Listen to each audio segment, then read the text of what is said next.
I derived citizenship from my parents. My parents came, before I was born. My dad used to tell me all the time, at the end of the day, you owe everything to this country. This is where your allegiance stands. If the country we left was as good as some people say it was, we would still be there. And what country is that? Mexico. Mexico, old Mexico. Not New Mexico, old Mexico. I'm good with the one-liners. Good.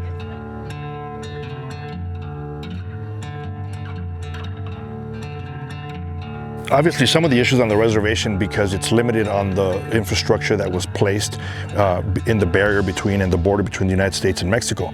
These specific spots, you're looking at close to over 60 linear miles with Mexico, where some of our technology is different or limited. And the drug cartels, they're very much aware of that.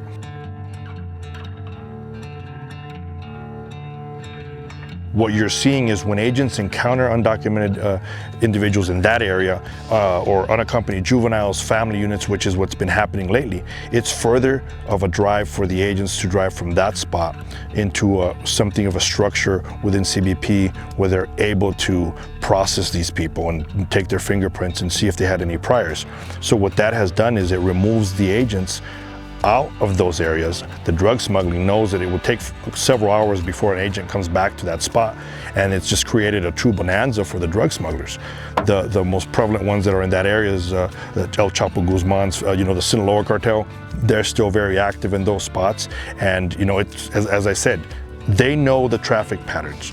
Nothing comes through that area without okaying it through the drug cartels. The drug cartels allow a certain amount of groups to come through, knowing it'll preoccupy the agents, remove them from the line, and they're able to come through with methamphetamines, fentanyl, heroin, and still marijuana. That doesn't stay in just those communities. It gets spread out throughout the United States. I've said it many times before, because of how bad it is lately and because of the bonanza that the drug smuggling cartels are seeing and they're able to bring their product across, I believe every single law enforcement officer in America, every sheriff in America, they are all border sheriffs and they're, in essence, all border police officers because of how bad it is and how much drugs are coming into the U.S. You expect a certain amount of policies to change under a new administration.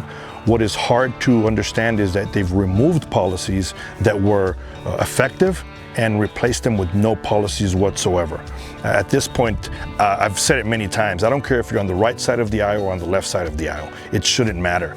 Border security is national security, and I don't care what side of the aisle you're on. You owe it to the American public to make sure that people are secure in their own country.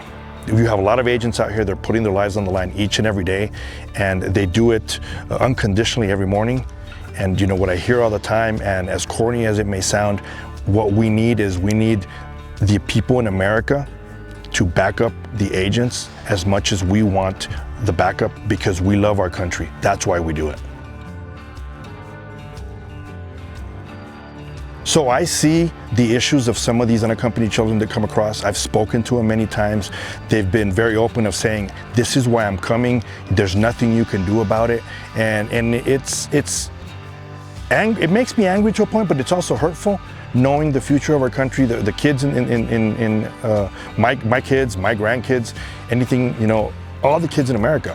It's frustrating because as an immigrant myself, I came here and I love this country.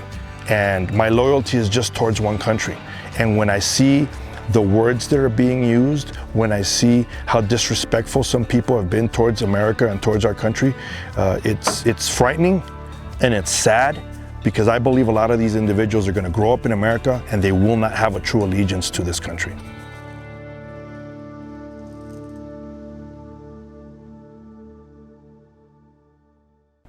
Thanks so much for watching this video. Be sure to hit the subscribe button so you never miss new content from the Daily Signal.